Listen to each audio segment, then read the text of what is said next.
जय गुरुदेवाय नमः। जय राधे श्याम की।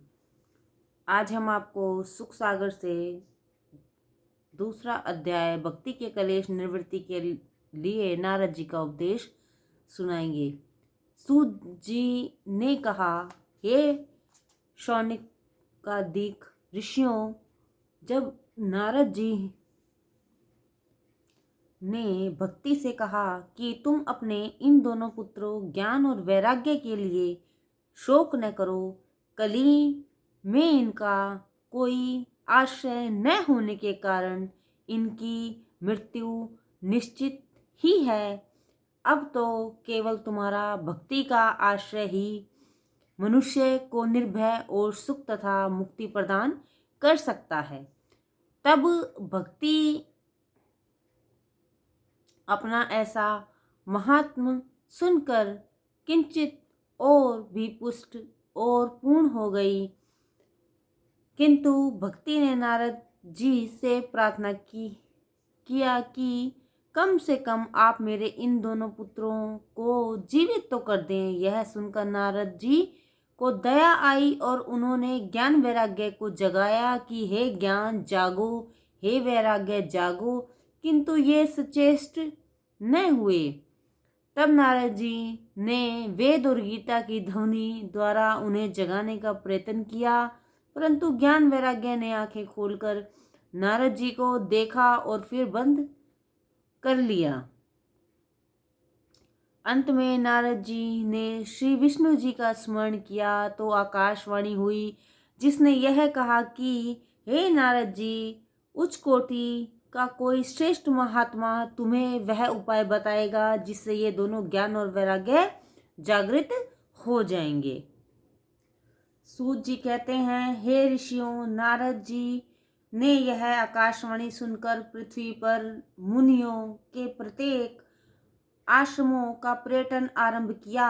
इस पर्यटन में कुछ मुनियों ने तो नारद जी की बात सुनकर चुप्पी साध ली और कुछ ने कहा। जब वेद और गीता की ध्वनि भी उन्हें जागृत करने में सफल न हुई, तो अब उन्हें जगाने का अन्य मार्ग नहीं है। मुनियों की ऐसी बात सुनकर नारद जी को अत्यंत दुख हुआ और वे बद्री का आश्रम जाकर घोर तपस्या करने लगे। संयोगवश वहां सनकादिक ऋषि भी जा पहुंचे। नारद जी ने उनसे विनय पूर्वक वही प्रश्न किया कि मृत ज्ञान और वैराग्य को किस प्रकार जीवित किया जाए। सनकादिकों ने कहा, हे नारद जी, मोक्ष के अनेक मार्ग निश्चित किए गए हैं। द्रव्य यज्ञ, तप यज्ञ और वेद पाठ यज्ञ ये केवल कर्म में यज्ञ है। इनसे श्रेष्ठ ज्ञान यज्ञ है और यह यज्ञ श्रीमद् भागवत की कथा है, जिसके पाठ ध्वनि से वे मृत ज्ञान और वैराग्य जीवित हो जाएंगे।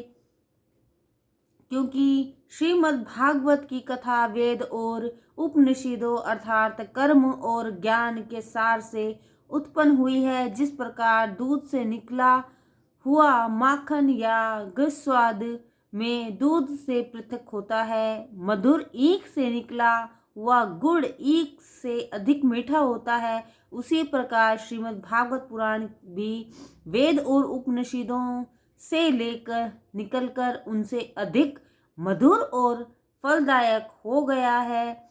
यह वह भागवत पुराण नहीं है जिसे आपने 4 श्लोकों में रचकर व्यास जी को उस समय सुनाया था, जब वेदों का विभाजन और गीता का प्रणयन कर चुकने के बाद भी उन्हें संतोष नहीं हुआ। तब उन्होंने भागवत की रचना की। जय गुरुदेवाय नमः। जय राधे श्याम की।